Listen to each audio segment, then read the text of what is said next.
বাড়ির বাথরুমে গিয়েও ওরা ওখানে তাহাজ্জুদ করছে। মানে ওরা বাথরুমে যাও আকাম করে, তারপরে বলে ওদের কিছুই হয় না। ম্যাক্স অভি কি এমন আল্লাহর ওলি যে এক রুমে থাকে, একই বিছানায় থাকে, কিন্তু ওদের কিছুই হয় না নাকি। ওর রিয়ামণিকে বাসায় ঢুকাইছে, ওর বাড়িওয়ালাকে বলছে ওর নাকি ফুপু হয়, রান্না করে দেওয়ার জন্য আসছে। এই মাটির দালাল ম্যাক্স অভি এমন একটা খারাপ ব্যক্তি, মানে ও চিন্তা করেন, ও কিছুদিন আগে বলছে না যে হচ্ছে রিয়ামণি নাকি ওর বোন লাগে। বোনই যদি লাগে, যেমনই বোন লাগে, ও তো সবার সামনে বলছে রিয়ামণি ওর বোন লাগে। সেই বোনের সঙ্গে শুইলো কিভাবে, বোনের সঙ্গে আকাম করলো কিভাবে? এই জন্যই ওর নিজের বোনকে ওর কাছে ওর মা রাখতে হয়তো ভয় পায়। এই জন্য ওর মা ওর বোন ওর কাছে থাকে না, ও আলাদা থাকে। ওর কোনো সমাজই নাই, ওর কোনো ফ্যামিলি নাই, ওর কোনো পরিবার নাই, কোনো কিছু নাই।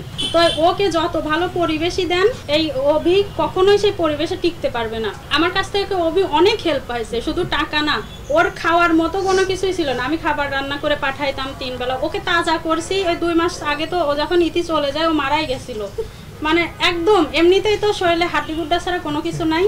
তারপরেও মানে উঠতেই পারতো না, কোনো জায়গায় বের হতে পারতো না, যাইতে পারতো না। আমি ওকে খাওয়ায় তাজা করলাম, আমি ওকে হচ্ছে টাকা দিলাম এ কাজ ও কাজ করার জন্য। আর ও আমার সাথে পোল্টি নেয়, ও নাকি আমাকে চেনেই না। ও আমাকে পরশুদিন বলছে, সেই ভয়েসগুলো আমার কাছে আছে, আমাকে নাকি চেনেই না, আমার সাথে কিসের পরিচয়, কখনো নাকি পরিচয়ই হয় না। যে টাকা নিচে দেখেন স্ট্যাম্প কিন্তু ও নিজেই করছিল, যেহেতু আমার এখানে কেউ থাকে না, ও নিজেই এই স্ট্যাম্প ওর ইয়েতে বসে করছিল।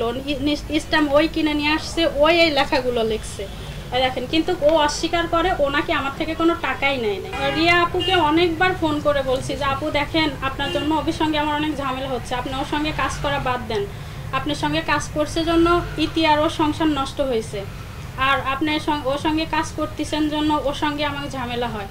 তখন ও আমাকে রিয়া আমাকে ফোন দিয়ে অনেক বকাবাজি করে, গালাগালি করে যে তুই কে, আমার আর অভির মধ্যে তুই কেন ঢুকিস, তুই কে, তোর কি হয়েছে, এটা সেটা অনেক কথা বলে।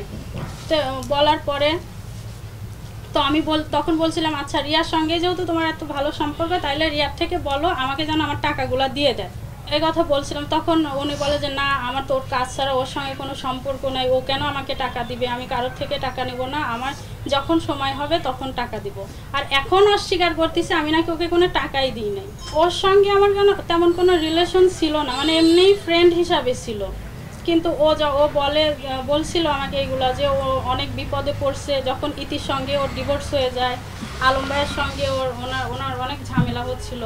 তখনও বলে যে হচ্ছে তো আমার অনেক সমস্যা হচ্ছে, এরকম হচ্ছে, আমার তো ছোটোবেলা থেকে বাবা মারা গেছে, মা নাই, তো আমাকে সাপোর্ট দেওয়ার মতো কেউ নাই। আর আপনি তো আমার ভালো, আপনার সম্পর্কে সব কিছু জানেন, আপনি আমাকে একটু হেল্প করেন। এই পারপাসে টাকাগুলো দেওয়া হয়েছে। তখন আপনাকে কি ইমোশনাল ব্ল্যাকমেল করছে? হ্যাঁ, মানে ইমোশনাল ব্ল্যাকমেল। ও এমন নাটক করতে পারে, আমি ওকে না দেখলে বুঝতাম না যে ছেলেরা এত নাটকবাজ হয়।